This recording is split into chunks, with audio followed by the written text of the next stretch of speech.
noches, es un gusto acompañarles junto a Julio Talamonti para el análisis de las noticias. ¿Cómo estás, Julio? Buenas noches. Sandy, muy buena noche para ti y buena noche a usted que nos ve noche a noche en su casa. Gracias. Sí, tenemos tres temas, son tres temas importantes y vamos a hablar de un primer tema, la corrupción, un gran flagelo en el Estado guatemalteco.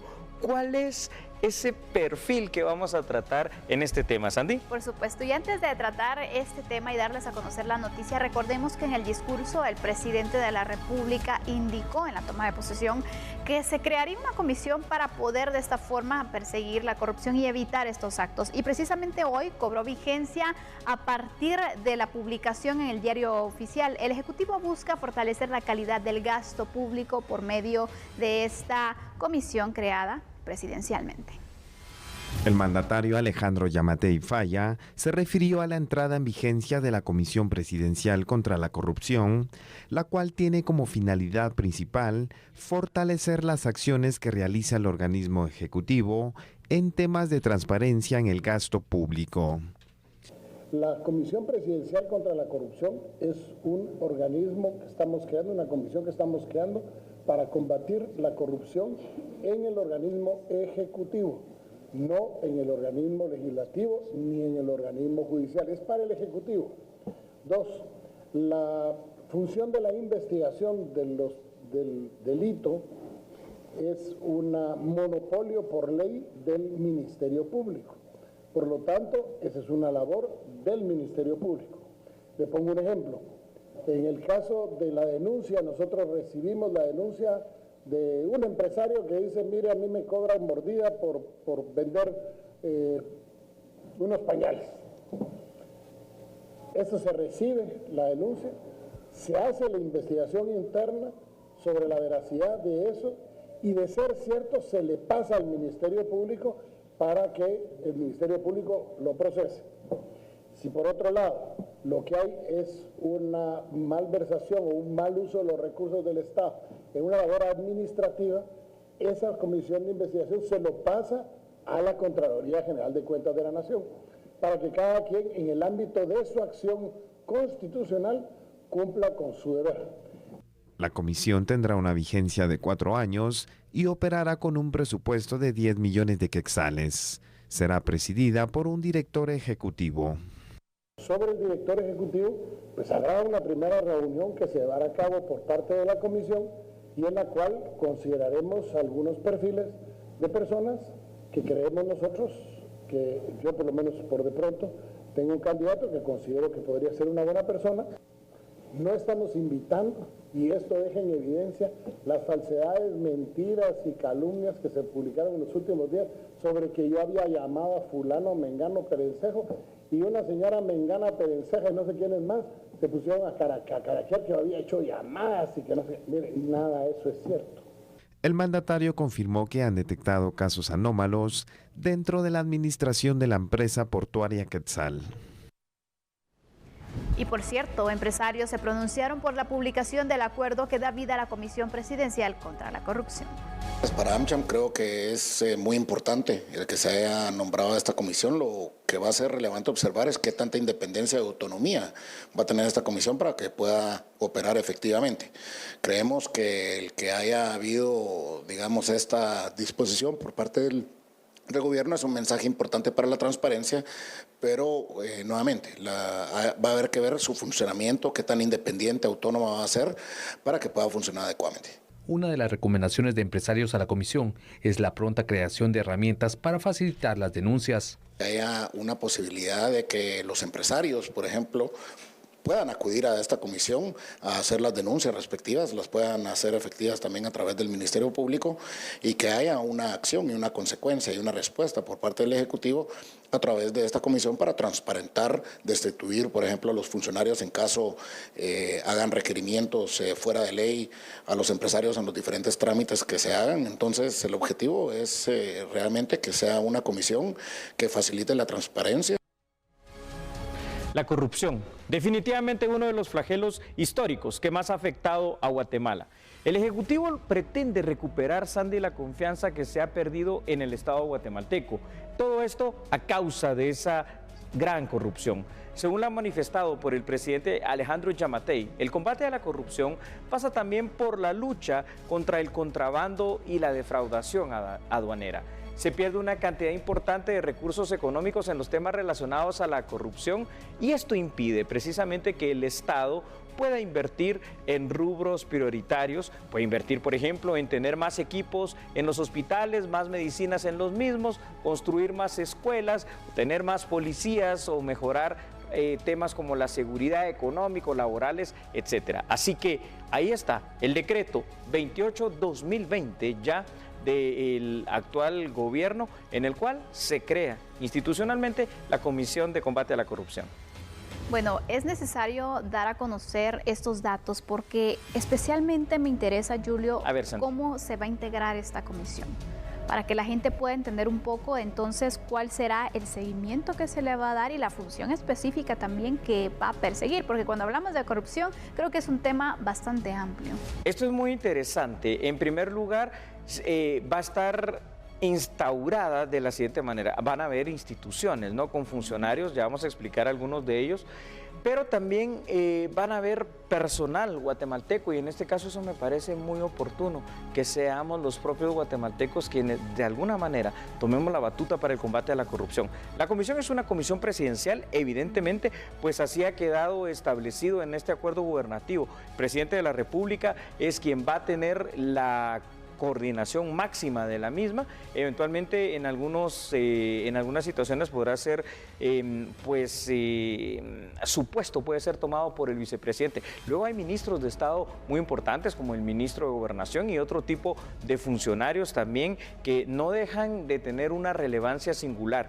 Fiscal General de la República, Procurador General de la Nación y luego tenemos algunas otras instancias e instituciones interesantes que se van a ir sumando a esta comisión presidencial. Ahora, fuera de esto también vale la pena rescatar el hecho de que va a haber un coordinador, un director de la comisión, un director ejecutivo que va a ser quien asuma, digamos, la labor de cuando la comisión tome sus decisiones, pueda darle seguimiento. Está planteada para que se reúnan cada 3 meses y que rinda cuentas directamente al presidente de la República. Lo que se pretende, al final de cuentas, Sandy, es que esta comisión investigue actos de corrupción dentro del mismo Poder Ejecutivo si se presentaren, los denuncie obviamente y pues sean llevados ante la ley. Por eso aquí también van a haber otras instituciones como el organismo judicial, las instancias propias del sector justicia y me parece pues una comisión interesante, multisectorial y además muy necesaria, ¿no? Por supuesto, cuando se daba a conocer sobre esta comisión, hay quienes opinaban al respecto de cómo se puede ser juez y parte, pero realmente por eso es necesario destacar entonces las instituciones que van a integrar esta comisión. Recordemos que durante el día de la toma de posesión se firmó ese acuerdo con el Ministerio Público, la Contraloría, SAT, PGN, ¿sí? Contraloría. Bravo. Gracias. Exactamente, entonces son para las que otras veamos instituciones, entonces gracias, sí, que es necesario tomarlas en cuenta. ¿Por qué? Porque manejan temas relevantes, el Ministerio Público con la investigación, porque hay cuestiones que ya son penales, otras cuestiones que son en cuanto a los fondos que ya le competen a la Contraloría y que cada entidad entonces va a hacer lo suyo. El Ejecutivo prácticamente va a trasladar las sospechas o las denuncias a estas entidades, ¿no? Y yo creo que aquí, en ese sentido, por esa conformación que puede parecer a priori tan complicada, se vendría a depurar ese temor que puede existir de lo que tú decías, ¿verdad, Sandy? ¿Cómo puedo yo ser juez y parte dentro del Ejecutivo? Lo que pasa es de que hay otras instituciones que tú muy bien mencionaste. El Ministerio Público es autónomo, no depende del Ejecutivo. Entonces, ahí vemos la Contraloría también no depende del Poder Ejecutivo y esto le puede dar una oxigenación precisamente a esta comisión para que se cumpla con su requerimiento. Yo creo que es absolutamente importante el empezar el combate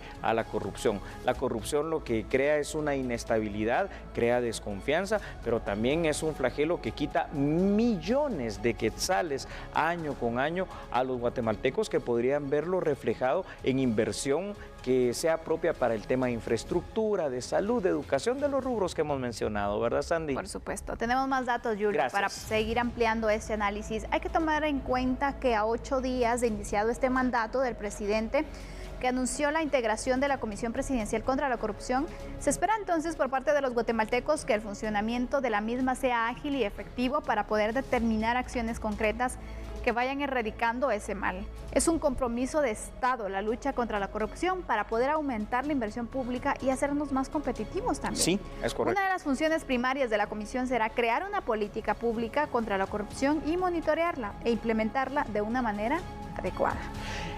Una cosa que es importante, Sandy, es reconocer que hay un problema. Si queremos resolver un problema, hay que reconocer que está. Claro. La corrupción está allí y esa corrupción a veces ha estado de la mano de la impunidad, ¿verdad? Porque muchas personas que se han valido del Estado han quedado en ese estado de impunidad. Entonces, ahora que ya sea una propuesta tan inmediata, porque hoy estamos cumpliendo 8 días exactamente de la toma de posesión del presidente Alejandro Yamatei, estamos viendo lo que tú dijiste, en la misma toma de posesión se firmó un convenio interinstitucional o ya queda institucionalizada la misma y que esto se convierte en una verdadera política de Estado, no de 4 años, sino que permanente. Para nosotros los guatemaltecos, pues nos va a llevar a mejorar mucho en competitividad, como tú decías, en credibilidad, en crear certeza, en crear tranquilidad, pero por sobre todo, que usted, que como todos nosotros pagamos los impuestos, pues podamos estar seguros de que cada uno de esos centavos se está utilizando para lo que debe ser, es decir, para la inversión pública, ¿verdad? Sin duda. La denuncia va a ser muy importante, por eso correcto. El presidente incluso solicitaba el apoyo de la ciudadanía en cuanto a poder denunciar esta situación. Pero creo que también hay que ser responsables, porque obviamente hay que tomar en consideración, digamos, en la situación de un acto de corrupción, citando como un ejemplo, con un policía. Sí.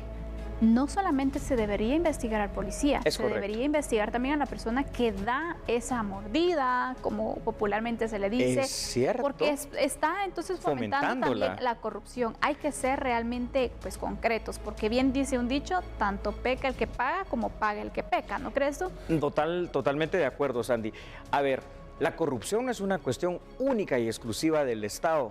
Para empezar, ni del Estado de Guatemala, esto pasa en todos los países, pero no es solo del Estado, es decir, la corrupción se da en todos los estratos. Muchas veces inclusive se puede dar hasta en el ámbito privado, ¿no? Claro. Donde con pequeños actos que la gente a veces no los dimensiona, se está fomentando esa corrupción. El tomar algo que no es tuyo en tu empresa, en tu trabajo, un lapicero, una hoja o alguna cuestión, pues ya es parte de la corrupción misma. El no aprovechar el tiempo en las horas laborales para rendir como tú te has comprometido es parte también de esa corrupción. Pero muchas veces tú lo dices fuera del tema de que el ciudadano debe contribuir con la denuncia, es muchas veces también el ciudadano que de alguna manera, como tú dices, cuando lo para la policía o algo, dice, ¿sabe qué? Mire, no me multe, podemos arreglar esa situación, pues a ellos también hay que sancionarlos drásticamente. La idea central aquí es tener una política sostenible en el tiempo, permanente, dura, bien clara de aplicar para sancionar a todo aquel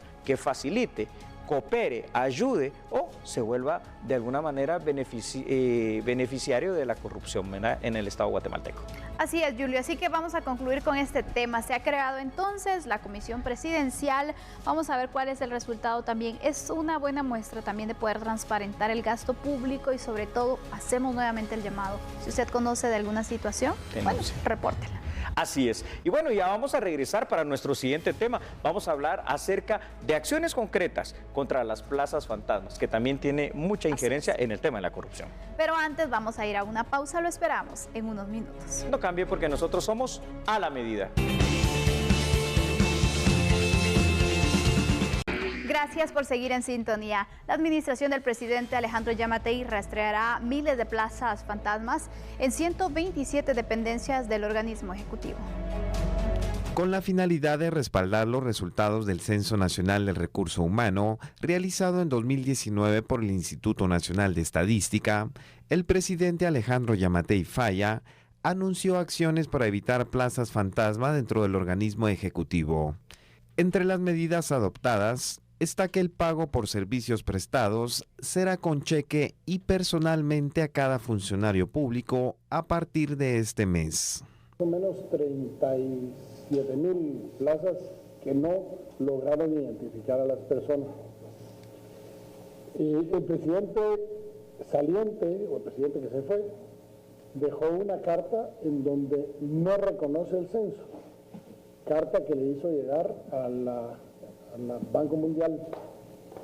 Nosotros sí reconocemos ese censo, sí lo reconocemos, y vamos a iniciar acciones aquí en la Presidencia de la República a partir de este mes, y en el Ministerio de Finanzas y la SAT, creo que son las tres, en donde a partir de este mes vamos a identificar a los empleados para que cada quien tenga que venir físicamente a recoger su cheque. No vamos a depositar en cuentas, sino que queremos que la gente venga. Eso arranca en este mes, aquí en esas instituciones que le dije, primero dos, y será un proceso que llevaremos a cabo muy fuertemente durante todo este primer semestre, ministerio por ministerio y de entidad por entidad. Al final son 117 instituciones las que están bajo el Ejecutivo y que deberíamos de actuar de esa manera. Nosotros creemos que si hay plazas fantasmas, las tenemos que erradicar. El mandatario comentó que las acciones para detectar plazas fantasmas iniciarán en la Superintendencia de Administración Tributaria y el Ministerio de Finanzas Públicas. Otra acción interesante, y es que así tiene que ser. El presidente Alejandro Yamatei manifestó que tiene la firme sospecha, como usted ya lo escuchó, sobre la existencia de miles de plazas fantasmas. De hecho, mencionó 37,000 por lo menos, dentro de las instituciones gubernamentales. Además, indicó que el Censo de Trabajadores Públicos evidencia la existencia de estas plazas fantasmas. Anunció que el gobierno tiene listo un plan para poder erradicar las plazas fantasmas, y una de las medidas adoptadas de manera inmediata por el Ejecutivo, como usted bien lo escuchó, es el hecho de que a partir de este mes de enero el pago de los trabajadores de cada una de las dependencias del Poder Ejecutivo se va a hacer a través de cheque. Esto para determinar las funciones, para determinar la existencia de la persona y para poder detectar efectivamente, Sandy, estas denominadas plazas fantasmas. Seguramente veremos en algunas de estas instituciones, entonces muy probablemente que habrán cheques que no se recogerán, y ahí podremos ya tener una idea más concreta sobre lo que está pues precisamente evidenciando y tomando este tipo de medidas el presidente Alejandro Yamatei. Así es, Julio. Sin duda hay que tomar medidas para el control, porque este tema constantemente se ha indicado entonces que ha proliferado en las dependencias del Estado. Hoy es momento de poder hacer una auditoría interna, lo vería yo de esta forma. Sí, eso es precisamente el hecho de saber de que si se reporta que hay 100 personas trabajando para una institución, pues efectivamente esas 100 personas cumplan con alguna función, ¿verdad? Se entiende que hay distintas formas de contratación, desde los trabajadores permanentes, que son 011, pasando por aquellos que están en renglones como el 021 y 022, que tienen una temporalidad, hasta quienes desempeñan algunos cargos tanto en el renglón subgrupo 18 y 029, que muchas veces tienen otras condiciones que hay que entender también, porque ellos están contratados por producto, pero que estén contratados por producto significa que igual el producto hay que entregarlo, y aunque no tengan presencia permanente, tienen que estar, tienen que existir, y esto es lo que hay que detectar. Si hay personas que saber ni por qué razón no se presentan a laborar o simple y sencillamente no existen y solo se les deposita, aquí va a quedar evidenciado. Y sobre todo en esos renglones que son conocidos por la prestación de servicios, que es donde a veces se ha evidenciado que existe la mayor cantidad de plazas fantasmas. Y eso es lo que se quiere evitar, porque estos son los renglones que se les va a pagar con cheques, según se indica por parte del presidente, para determinar entonces, porque como obviamente no existe un horario netamente establecido. Sí, esa es una característica que hay que decirla, sí. Efectivamente, ¿y por qué entonces estos renglones son los que son más propensos para las plazas fantasmas? ¿Nos podrías ampliar esta información, Yuri? Sí, fíjate, Sandy, en el tema del derecho laboral del Estado de Guatemala es muy importante saber que hay varios renglones, pero los más susceptibles a lo que estamos hablando, tú lo has mencionado, son aquellos de servicios técnicos o servicios profesionales. Son personas que por su expertise, por su conocimiento, se les contrata para que hagan productos muy específicos, mes a mes, productos muy concretos. Tienen que facturar, ¿verdad? Esa es una primera forma de control, pero a la par de la factura tienen que presentar informe mensual. En el informe mensual se debe detallar en los renglones subgrupo 18 y 029 cuáles fueron fueron los productos obtenidos durante el mes de trabajo de conformidad a lo establecido en los contratos. Pero entonces significa que, aunque las personas no estén permanentemente allí en la institución por la forma de contratación que no tiene una vinculación laboral directa, pero se espera el producto, número uno, tiene que haber factura, tiene que haber informe, tienen que haber productos y tiene que haber una persona, ¿verdad?, responsable de cumplir con esos productos, y esto es lo que se va a empezar a verificar.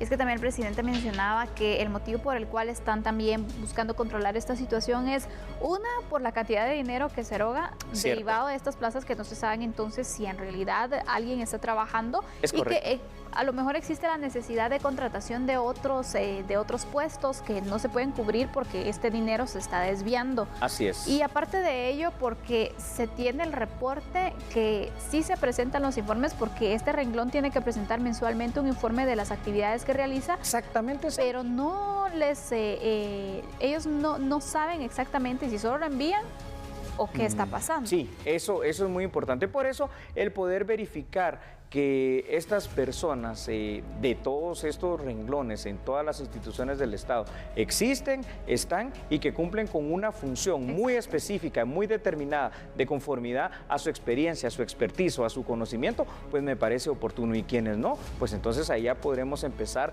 a saber que esas plazas van a ser, me imagino, canceladas, anuladas, y va a haber un ahorro precisamente para el Estado, el cual esperemos que se utilice entonces en los temas de inversión, que es lo que habría siempre que privilegiar, ¿verdad? Pero hay más información, Gracias, Julio, Sandy, porque dime. No solo en el Poder Ejecutivo se han dado estas situaciones, pero hay que tomar en cuenta que en este organismo de Estado existe un número aproximado de 37,000 posibles plazas fantasmas, según se indicó por parte de las autoridades, las cuales, sin duda, hay que detectar y eliminar de forma urgente. Esto podría significar el ahorro de varios millones de quetzales que pueden ser utilizados para la inversión en cada una de las dependencias del Ejecutivo. A su vez, cuando se detecten las plazas fantasmas, se deben tomar las medidas legales correspondientes. Es correcto. No solo de eliminar, sino, bueno, hay que proceder como corresponde. Al igual que la corrupción y la impunidad, las plazas fantasmas han sido uno de los problemas más constantes y permanentes dentro de la administración pública. Por eso, sin duda, es necesario sentar un precedente, ¿no crees? Definitivamente que esto es así, Sandy, es necesario sentar un precedente para ir poniendo orden en el Estado guatemalteco. Entonces, vemos en estos primeros dos temas cómo van relacionados. La instauración de una comisión contra la corrupción y ahora esta primera medida en cuanto a determinar rápidamente a partir del mes de enero a través del pago con cheque para un mejor control, porque ahí se tendrá que presentar a alguien definitivamente a recogerlo, la existencia o no y en qué número y en qué cantidad de plazas fantasmas, para lograr ir poniendo orden, para lograr ir optimizando el uso de los recursos, que al final de cuentas, recuerda una cosa, el Estado de Guatemala no produce nada, produce gasto, produce deuda, es decir, los recursos salen del bolsillo de cada uno de nosotros que pagamos impuestos, ¿no? Y lo interesante también, Julio, va a ser cómo es que surgieron esas plazas fantasmas. Es decir, alguien tuvo que estar detrás de la aprobación de las mismas, de facilitarlas, ¿no? Y ahí van a haber responsabilidades. Imagínate. Sí, porque recuérdate que al final de cuentas cada una de las instituciones ha tenido una cabeza, ¿no? Como institución, director, jefe, lo que sea, y obviamente también cada una de las instituciones tiene personal financiero, es decir, tanto un jefe del Departamento de Recursos Humanos como del Departamento Financiero y de Auditoría. Estas personas que al final de cuentas se constituyen en cuentadantes del Estado, el cuentadante es aquel que maneja fondos públicos, y se manejan fondos o dinero público cuando, por ejemplo, se autoriza la emisión de un cheque o de un depósito a una cuenta bancaria de una persona, pues también ellos eventualmente serán personas que tendrán algún grado de responsabilidad por la autorización de este tipo de plazas. Es oportuno tratar este tema porque sabemos también que el esfuerzo se está realizando en cuanto a poder transparentar la administración pública, el gasto público, y sin duda son pasos que se deben tomar. Y también se aplaude el hecho que en los primeros días del gobierno se pueda plantear y se pueda ejecutar también ese proyecto para poder enviar un mensaje claro a la ciudadanía. Usted se ha preguntado, ¿cómo podrían incidir las caravanas en el tema económico? Esto es lo que dieron a conocer autoridades del Banco de Guatemala. Y es que, por supuesto que tenemos que analizarlo y verlo, porque sabe que hay caravanas de migrantes, de hondureños, de salvadoreños. Vea la información. un aumento en el desempleo, tanto en Honduras, El Salvador y Guatemala. Es uno de los escenarios que se presagia si no se resuelve el tema de las caravanas. Las caravanas de migrantes pues vienen de Honduras y estarían únicamente en tránsito en Guatemala. Por supuesto, hemos visto al gobierno mexicano decir que va a fortalecer las fronteras y la implicancia de eso podría ser que se establecieran aquí temporalmente. En determinado momento podría afectar el empleo, pero esperemos que no sea así. Lo más probable es que los que no logren pasar vayan retornando nuevamente a sus países. Autoridades de la banca central instan a la promoción de políticas laborales. Las caravanas se originan por falta de empleo en sus países de origen, ¿verdad? Entonces lo que hay que hacer es aumentar iniciativas, buscar iniciativas que promuevan el empleo en los diferentes países de la región. Y bueno, ha llegado el momento de hacer una pausa, pero al regresar hablaremos del registro de armas. Sandy, este es un tema que me alarma. Escuche usted, pero escuche bien, por favor. Al menos 200,000 armas en Guatemala sin registrar. Dije, al menos. Después de la pausa, el análisis, por favor, siga en sintonía. No cambie porque nosotros somos a la medida.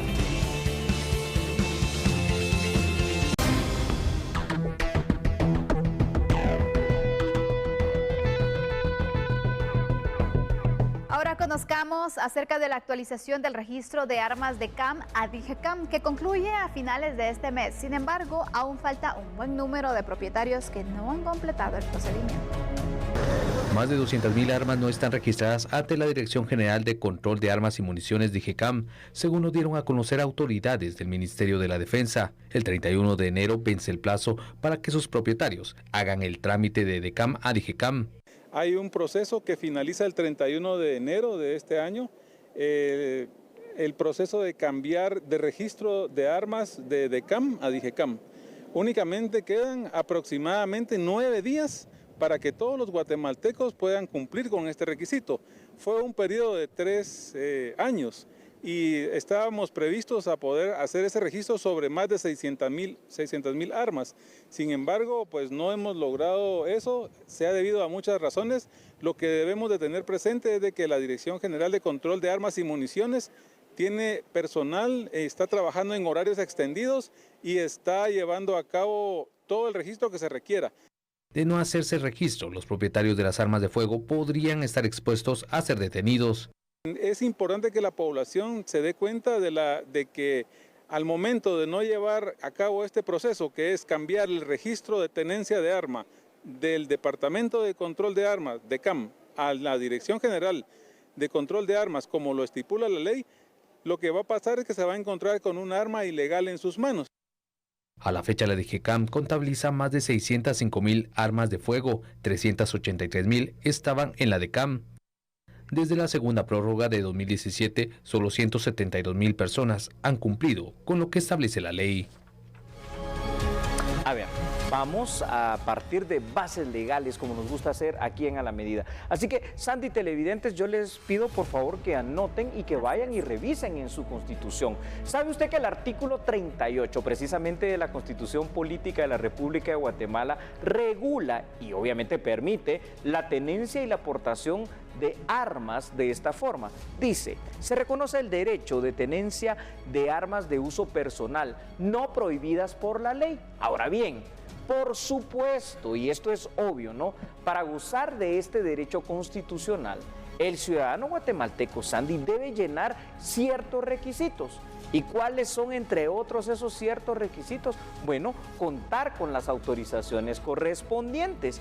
A esto nos referimos a la famosa Dirección General de Armas y Municiones, ahora la DIGECAM. Es una dependencia del Ministerio de la Defensa, para aquellos que no lo saben, y es la institución encargada de llevar el registro, pero también el control de las armas de portación legal en Guatemala. La DIGECAM es la encargada de extender licencias, tanto de tenencia como también licencias de portación de las armas de fuego permitidas para los ciudadanos guatemaltecos. Y aquí hay que decir algo muy claramente, Sandy. Ya hubo una extensión de prácticamente 3 años, del 2017 a esta fecha que está por concluir el 31 de enero, en la cual se extendió el plazo, porque te recuerdas que antes de la DIGECAM estaba la DECAM, el departamento que era encargado del registro de armas y municiones, y se le dio la oportunidad a las personas que no habían registrado su arma de hacerlo. Pasaron estos 3 años, no se ha hecho todavía, y la estimación, que yo considero que es una estimación hasta muy conservadora, es que hay al menos 200,000 armas que no han sido registradas por alguna razón, por desinterés, por desconocimiento, porque no quisieron. ¿Y cuál es la importancia? Me preguntarás tú, Sandy y televidentes. Cuando uno registra un arma, primero está actuando en la legalidad. Así es. Pero segundo, ahí queda registrada la huella balística. ¿Usted ha visto en sus deditos lo que es la huella digital? Bueno, pues eso es la huella balística, es única para cada arma y con eso se sabe determinar si el arma está registrada. ¿De qué arma se dispara? ¿De qué arma se disparó? Perdón que me extendí un poquito, Sandy. No tengas pena, Gracias. Julio. Al final es necesario poder aclarar esta situación. Y cuando tú hablas acerca del cambio, yo no sé si ahí está el desconocimiento de las personas. Quisiera pensar realmente. Yo también. Y por eso es necesario poder aclarar esta situación, que estas 200,000 personas a lo mejor creen que como ya había registrado su arma en la DECAM, que ya no existe prácticamente, ya pasó la DIGECAM.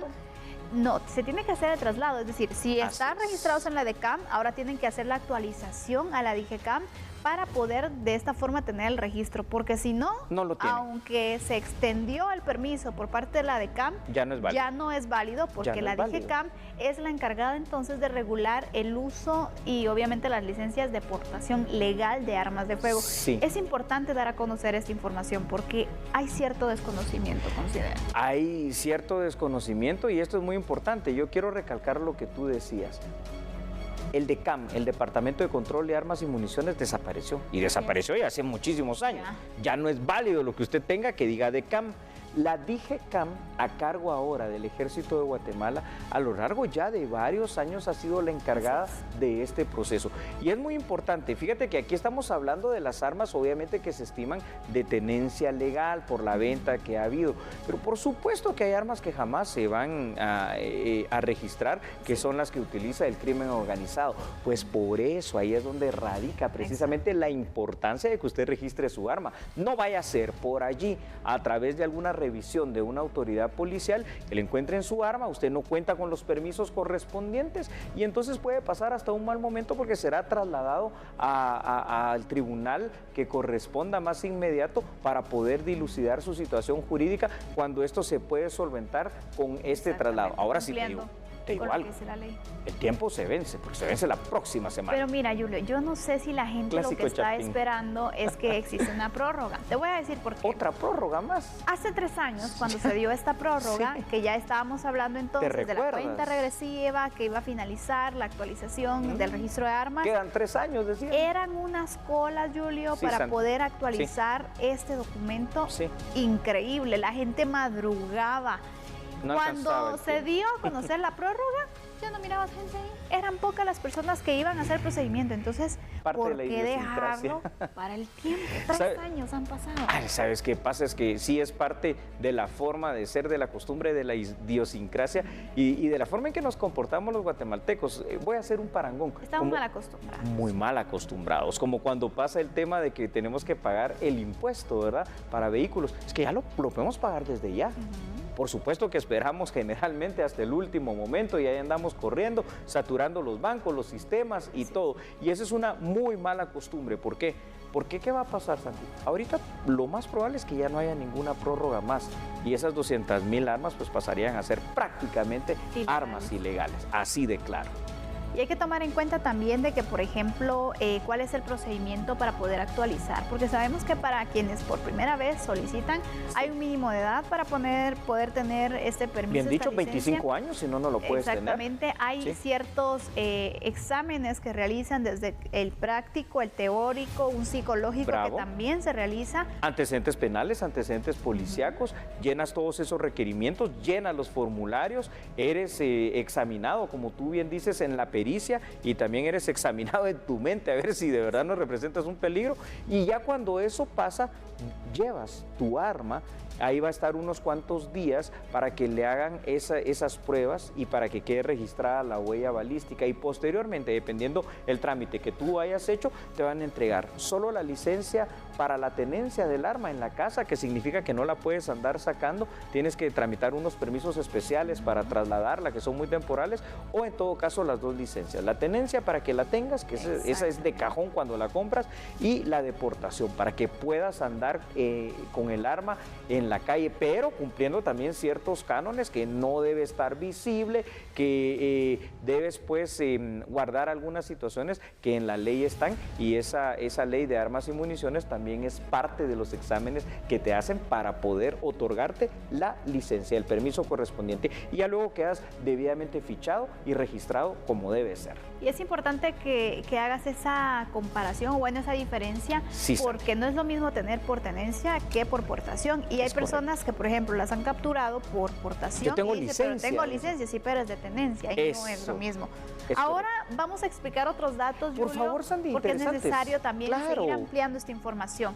Hay que tomar en cuenta que el ser detectado por las autoridades sin una licencia de portación o de tenencia, según sea el caso, esto constituye un delito penal que se llama portación ilegal de arma de fuego. Grave. Este delito, cabe mencionar que no goza con medida sustitutiva y tiene una pena que puede llegar hasta los 8 años de privación de libertad.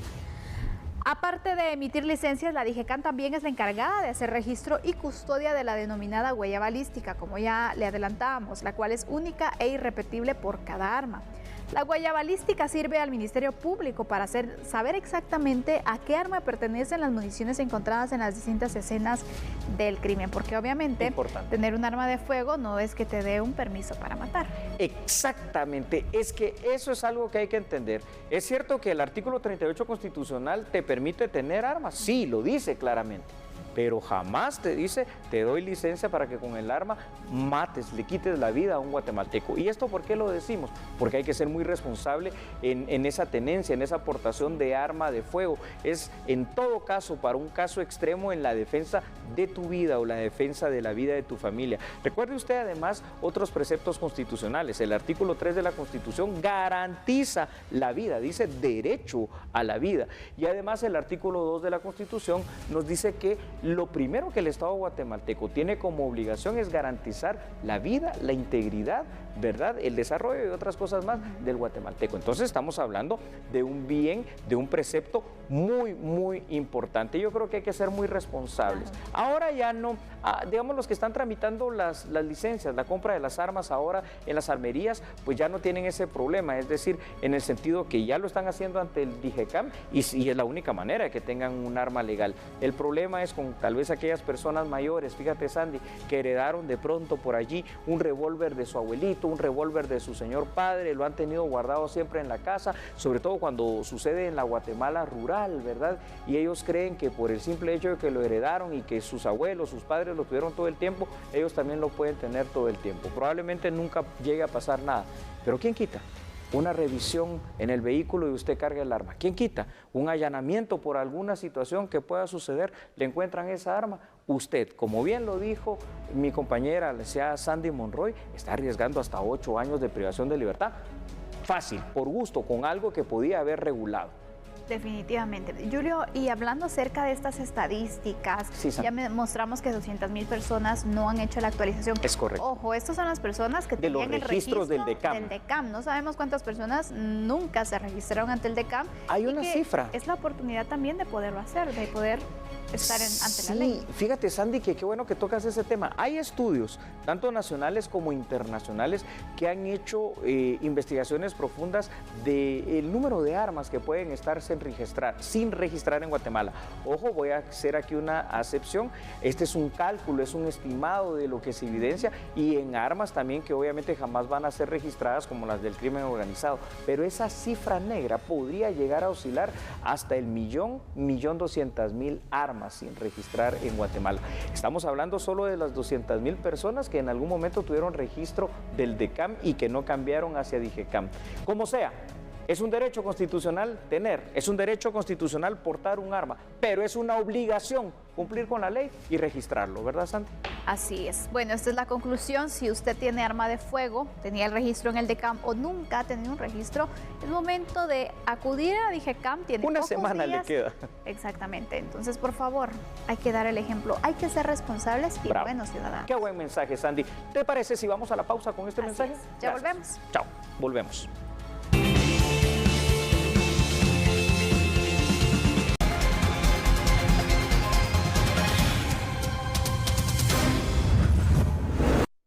Gracias por continuar en sintonía de A la Medida. ¿Sabe usted que las reformas a la Ley de Actualización Tributaria y su incidencia en la futura atracción de más líneas aéreas al país es bien visto por los empresarios guatemaltecos? Por favor, vea la información. Que va a permitir que Guatemala se estandarice a nivel internacional en cuanto al criterio de aplicación de impuestos para las líneas aéreas. Un tema que nos traía muy preocupados porque realmente íbamos a perder las líneas extranjeras que estaban volando hacia Guatemala por la interpretación que se estaba dando al pago de impuestos de líneas aéreas. Esto va a facilitar que líneas aéreas puedan establecer su hub en Guatemala, hacer más vuelos hacia el país, hacer más económicos los pasajes, no solo en el transporte de pasajeros, sino que también de carga. Entonces esto es una noticia muy positiva, evidencia que hay un cambio en el Congreso por querer facilitar la inversión, facilitar el comercio con Guatemala, aumentar el turismo, generar empleo. 900 oportunidades comerciales se abren para nuevos exportadores y agencias exportadoras de trayectoria en nuevos mercados internacionales. La oportunidad para emprender, incluso fuera de las fronteras del país, es muy grande para los nuevos exportadores, según un estudio de Agexport. El estudio Best Market, Product and Service 2020 identificó 18 países que podrían ser los mejores mercados para ofertar producto guatemalteco, entre ellos Polonia, como nuevo mercado internacional. Hemos identificado 18 países y esos 18 países pues se inician con Canadá. Tenemos de Norteamérica, obviamente, a Canadá, México y a Estados Unidos, 9 estados específicos. Ya Jacobo pues les va a dar un poco más de información sobre ello. Luego vamos bajando a Centroamérica y ahí las oportunidades principales las hemos identificado en El Salvador, en Honduras y Costa Rica, como los mercados en los que vamos a hacer mayor énfasis este año en cuanto a nuestro programa de promoción comercial. Luego, pues la sorpresa de este año es que, de acuerdo a toda la metodología que implementó el departamento para ir identificando las principales potencialidades de exportación, encontramos que Sudamérica desplaza a las oportunidades que teníamos usualmente identificadas en otros mercados, como oportunidades más cercanas en el tiempo a aprovechar, y así que incorporamos a Colombia, Perú, Ecuador, Bolivia, Chile. Ellos son mercados que se incorporan a la lista de Best Markets de Guatemala. Además, otros de los mercados están ubicados en 9 ciudades de Estados Unidos, mientras que los mejores productos y servicios se clasificaron en diferentes sectores. Tenemos a California, Nueva Jersey, Nueva York, Pensilvania, Illinois, Carolina del Norte, Georgia, Florida y Texas. Han surgido varios productos inesperados, como lo son las papas, exportaciones de papas para Honduras y El Salvador. Luego, por ejemplo, tenemos también café tostado.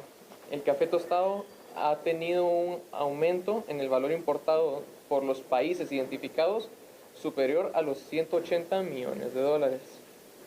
También tenemos los jugos de frutas y bebidas naturales con importaciones superiores a 56 millones de dólares. En este estudio también hemos descompuesto las importaciones por sectores y cabe resaltar que el 80% de las oportunidades identificadas corresponden al sector de manufacturas. Esta es la cuarta ocasión que se realiza este estudio, lo cual ha generado un crecimiento hasta en 1.700 millones de dólares en las exportaciones del país en el periodo 2018-2019. Y ahora en las notas judiciales, escuche usted lo siguiente, por favor. A través de una falta de mérito, el exdiputado Roberto Villate no será investigado por negarse a la fiscalización de 22 millones de quetzales que utilizó el partido político líder en la campaña electoral del año 2015. Vea la información. En esta primera declaración, según la investigación de la Fiscalía de Delitos Electorales del Ministerio Público, Roberto Villate, como exsecretario general del extinto partido político Libertad Democrática Renovada Líder, no permitió investigar la procedencia de aproximadamente 22 millones de quetzales que usó la agrupación política en la campaña electoral del 2015. El juez del proceso, Carlos Toledo, resolvió una falta de mérito a favor del exparlamentario, es decir, a su criterio no hay evidencias en contra de Villate que demuestren la comisión de algún delito. Al no contar con elementos suficientes que van a establecer que el señor Roberto Ricardo Villate Villatoro, en su calidad de secretario de la partido político en su momento procesal, Libertad Democrática Renovada Líder, haya impedido al Tribunal Supremo Electoral realizar su función de control y fiscalización de fondos públicos y privados con respecto al financiamiento de las organizaciones políticas y sus actividades normales. Ya han notificado a los sujetos procesales de componer. El exlegislador se mostró satisfecho con la decisión del juez sexto, Carlos Toledo, de decretar a su favor una falta de mérito. Estando acá, pues, lo único que puedo decir desde el punto de vista legal es que ha sido un proceso